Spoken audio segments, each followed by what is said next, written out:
Transport TV की नई पेशकश है ट्रांसपोर्ट मॉल, जो कि गाड़ियों का बीमा करवाने के लिए सबसे सही जगह है। तो बीमा के लिए व्हाट्सएप करें गाड़ियों के नंबर 90 831 90 831 पर।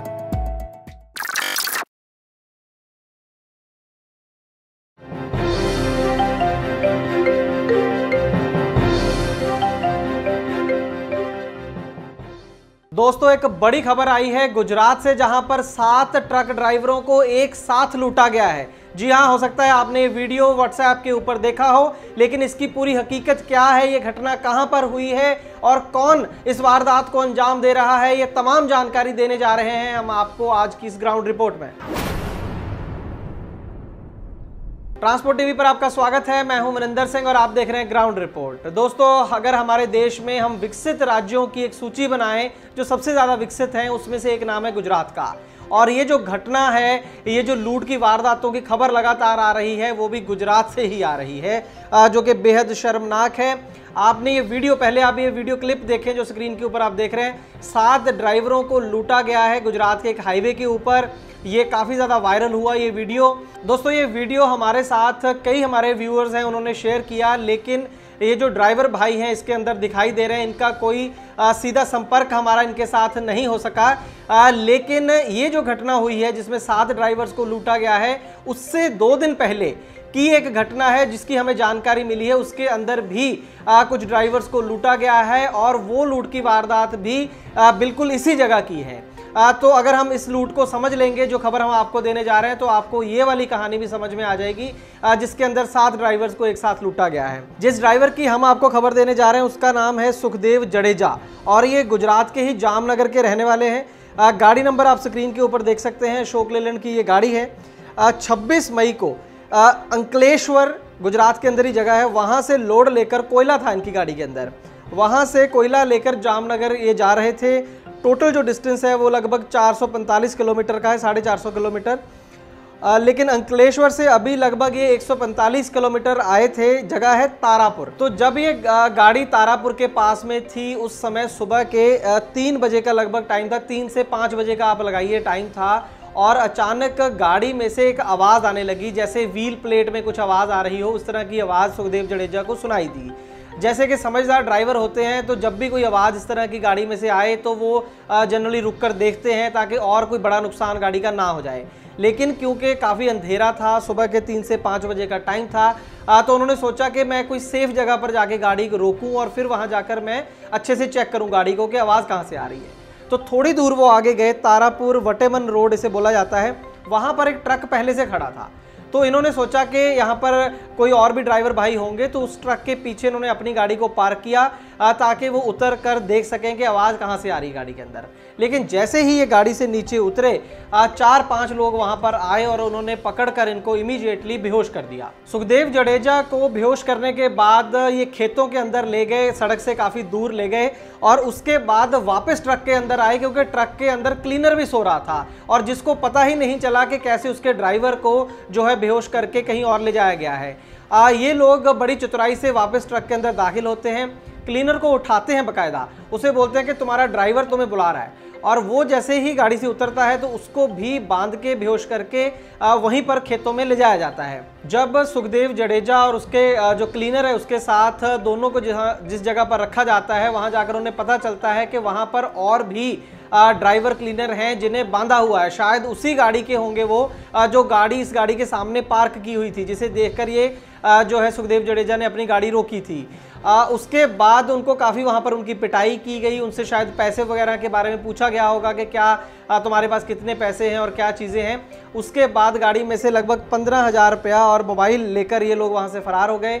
5:30 बजे के करीब उन्होंने क्लीनर को खोल दिया जाने से पहले और बोल दिया कि जैसे ही हम थोड़ी दूर जाएंगे, इसके बाद तुम ड्राइवर को खोल देना और जो साथ में और ड्राइवर क्लीनर बंधे हुए थे उनको भी खोल देना। इस पूरी घटना के दौरान जो ड्राइवर है सुखदेव, उसकी बाजू के ऊपर इंजरी हुई है, शायद फ्रैक्चर है, टूट गई है उनकी जो बाजू है। उसके बाद जैसे ही वो उनको रिलीज हुआ, क्लीनर ने उनको खोला वहां से, क्योंकि बाजू में चोट लगी थी। तो इमीडिएटली जो ड्राइवर थे सुखदेव और उसका क्लीनर, वो वहां पर लोकल एक हॉस्पिटल है बगोदरा हॉस्पिटल, वहां पर गए और उन्होंने अपनी वहां से जो भी उपचार था, फर्स्ट एड वगैरह करवाई। और उसके बाद वो वहां पर का जो लोकल पुलिस स्टेशन था वगोदरा का, वहां पर एफआईआर दर्ज करवाने के लिए गए।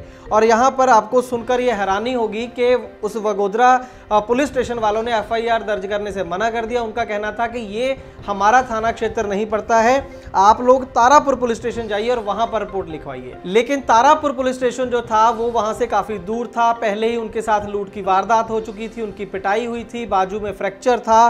तो उन्होंने तारापुर जाना सही नहीं समझा, वो सीधा वहां से जामनगर चले गए, जहां पर उन्हें माल को अनलोड करना था और वो वहीं का रहने वाला भी था ड्राइवर। इस पूरी घटना के बाद जब ये हमारे संज्ञान में आई, सुखदेव जडेजा जो हैं ड्राइवर हैं, उनके बेटे ने पूरी ये कहानी जो है ट्रांसपोर्ट टीवी की टीम को खुद बताई।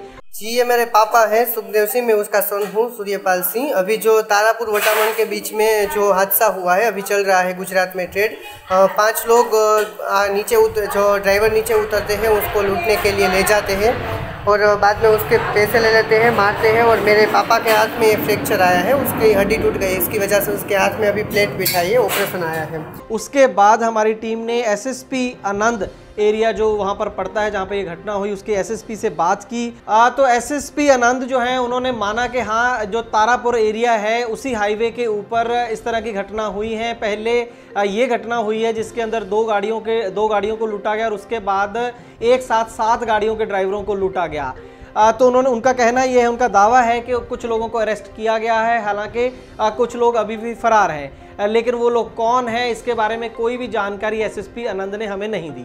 सबसे पहले तो ये नाकामयाबी है गुजरात के लॉ एंड ऑर्डर की, वहाँ की पुलिस की, कि इतने बेखौफ होकर लुटेरे हर दिन एक ही जगह पर ट्रक ड्राइवरों को निशाना बना रहे हैं और बड़ी आसानी के साथ उन्हें लूट रहे हैं। दूसरी बात जो थी कि एक पुलिस स्टेशन में गए, उन्होंने एफआईआर नहीं लिखी, फिर उनको बोला गया कि दूसरे पुलिस स्टेशन में जाओ। जब ऐसी घटनाएं सामने आती हैं तो मुझे याद आती हैं वो कई ऐसी हिंदी मूवीज़ जो आज से 10-20 साल पहले हम सब ने देखी थी। उसके अंदर भी दिखाया जाता था कि किस तरीके से जो क्रिमिनल हैं वो फ़ायदा उठाते हैं इस बात का, और किस तरीके से जो पुलिस है वो किनारा कर लेती है ऐसे क्राइम से। किस तरीके से पुलिस स्टेशन खेलते रहते हैं कि ये मेरे एरिया में नहीं है, ये उसके एरिया में है, और इतनी देर में जो विक्टिम होता है वो थक जाता है, उसके पास इतना टाइम एनर्जी नहीं होती कि वो इस तरीके से पुलिस स्टेशनों के चक्कर लगाए, और यही काम आता है इन लुटेरों के। इसी वजह से उनका हौसला बढ़ता है। एक तरीके से इनडायरेक्टली पुलिस इन लुटेरों की ही हेल्प कर देती है जब इस तरीके का एटीट्यूड वो अख्तियार करती है। हमारे देश में एक 0 एफआईआर का प्रोविजन है, जो हीनियस क्राइम कैटेगरी है, जो काफ़ी गंभीर क्राइम्स होते हैं। अब जैसे ये है एक तरीके का अटेम्प्ट टू मर्डर या रॉबरी का केस हम इसे कहें, तो ऐसे केसेस के अंदर 0 एफआईआर दर्ज हो सकती है। 0 एफआईआर का मतलब ये होता है कि इस बात से कोई फर्क नहीं पड़ता कि घटना कहाँ पर हुई है, आप किसी भी पुलिस स्टेशन में जाके 0 एफआईआर करवा सकते हैं और बाद में वो पुलिस स्टेशन अपने आप, जो कंसर्न पुलिस स्टेशन होगा, वहां पर वो एफआईआर को ट्रांसफर कर देगा। जो विक्टिम है उससे दर दर भटकने की जरूरत नहीं होती। लेकिन जो वगोदरा पुलिस स्टेशन के कर्मी थे उन्होंने ऐसा नहीं किया, इसी वजह से इस केस में एफआईआर दर्ज नहीं हो पाई। अब अगर एसएसपी आनंद की हम बात माने कि कुछ लोगों को अरेस्ट किया गया है, तो हो सकता है कि ऐसी वारदात दोबारा इस हाईवे के ऊपर ना हो। लेकिन फिर भी अगर आप तारापुर नाम की इस जगह से गुजरें तो कुछ दिन तक कम से कम अपने ड्राइवर का, अपनी गाड़ी का ध्यान रखें। हो सकता है कि अभी भी ये लुटेरे फरार हों, हो सकता है असली लोग अभी भी जो हैं वो पकड़े ना गए हों। जब तक पूरी डिटेल पुलिस की तरफ से आ नहीं जाती है हम निश्चिंत नहीं हो सकते हैं। अगर आपके पास इस इंसिडेंट को लेकर कोई और जानकारी है तो हमारे साथ जरूर शेयर कीजिएगा। दोस्तों, गाड़ी का बीमा करवाने के लिए आपको एक गली में 2 एजेंट मिल जाएंगे, लेकिन बात होती है सही पॉलिसी और सही प्रीमियम की। ट्रांसपोर्ट टीवी पर हमें हर रोज ढेरों ऐसे केस मिलते हैं जहां पर एक एजेंट ने सस्ती पॉलिसी के नाम पर गाड़ी मालिक के साथ फ्रॉड किया है, लेकिन इसके बारे में पता चलता है क्लेम के समय, और अगर क्लेम की नौबत ना आए तो पता भी नहीं चलता। इसीलिए दोस्तों, ट्रांसपोर्ट टीवी लाया है ट्रांसपोर्ट मॉल, जो गाड़ियों का बीमा करवाने के लिए सबसे सही जगह है। तो बीमा के लिए व्हाट्सएप करें अपनी गाड़ियों के नंबर 90-831 90-831 पर। आप भरोसा कर सकते हैं हम पर। ट्रांसपोर्ट टीवी को YouTube पर अभी करें सब्सक्राइब और दबाएं बेल आइकन। फेसबुक पर लाइक करें हमारा पेज और ट्विटर पर भी करें फॉलो। ट्रांसपोर्ट टीवी, जानकारी लाभकारी।